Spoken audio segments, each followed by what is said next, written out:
சொல்கிறேன், அதுதான் சொல்கிறேன், கர்த்தர் எனக்கு கொடுக்குறது எல்லாமே நன்மையாகவே கர்த்தர் தருகிறார்.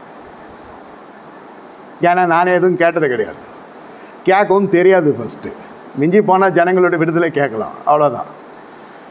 அப்போ கூட சில பேர்லாம் என்னை நான் எடுத்துக்க போகிறேன்னு கர்த்தர் சொன்னார். நான் ரொம்ப போராடி ஜெபிச்சு ஜீவன் வாங்கினேன். இது எங்கள் வீட்டிலே நடந்தது. எங்கள் அப்பா பொழைச்சாரு, எல்லாம் தெரியும் எல்லாருக்கும். அப்போ ரொம்ப பெரிய எதிராளியாகவே மாறிட்டார் அப்பா. இது உண்மை, சத்திய சாட்சி. அம்மா ஊழியத்துக்கு வந்த உடனே சொல்லிட்டாரு, உங்கள் அம்மா எடுத்துக்கிறேன்னு. நான் தான் சும்மா இல்லாமல், ஐயா 2 பெண் பிள்ளைகள் தங்கைகள் இருக்கிறாங்க, கல்யாணம் ஆகணும். அப்புறம் தெரியும் அம்மா மாதிரி இறங்கினாங்க. என் ஒய்ஃப் என்கிட்ட கூப்பிட்டு சொன்னாங்க, ஆண்டவர் என்னை எடுத்துக்கிறேன்னு சொன்னாக்கா ஜெபம் பண்ணி எக்ஸ்டென்ஷன் வாங்காதீங்கன்னு. ஐயோ செய்யவே மாட்டேன், நான் பட்டுகிட்டே இருக்கணும். ஏதோ அடியேன்னு தான் சொல்லுவேன் நான். கேட்குறப்போ எசேக்கியாவை எடுத்திருந்தாருன்னா ஒரு மாதிரி போயிருப்போம். உயிரை கொடுத்ததுக்கு அப்புறம் செய்த உபகாரத்துக்கு ஏற்ற மாதிரி நடந்துக்கல. உள்ளார்ன சத்தியம். எவ்வளோ பிரசங்க நம்மளே பண்ணியிருப்போம். எசேக்கியாவினோட ஜெபம் கேட்கப்பட்டது, அவங்க விடுதலை பெற்றான், ஆயுஷ் பூர்ணமாச்சு, ஆறுதலாக இருந்துச்சு, அற்புதமாக இருந்துச்சு.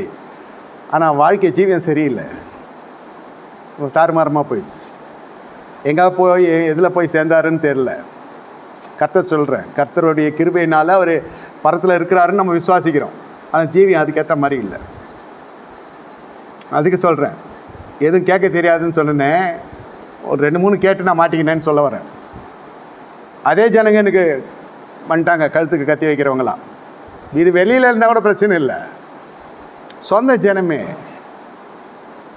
இதுதான் சொந்த சுயமாக பண்ணுற ஜெபம்லாம் இப்படி தான் மாட்டிக்குவேன் நான். இது அநேகருக்கு சாட்சியாக கூட இருக்கும். அதுக்கு தான் சொல்கிறேன், ஏதோ கர்த்தர் எடுக்கிறாரா எடுத்துன்னு போட்டுன்னு விட்ருங்க. எதுவாக இருந்தாலும் அதுக்கு எக்ஸ்டென்ஷன் வாங்கி அது எதுனா போராடி ஜெபிக்கிறேங்கன்னு சொல்லிட்டு கட்சியில் அது பெரிய பிரச்சனையாகிடும். மாம்ச ஜெபம் பிரச்சனையாகிடும் மாம்சத்துக்கே. இது நான் ரொம்ப நிறைய வாட்டி நினைக்கிறேன், கர்த்தர் கிருபை செஞ்சார். கர்த்தர் வருத்தப்படல, இதானே கேட்டேன், தாய் ஜீவன்னு கொடுத்துட்டேன். போ,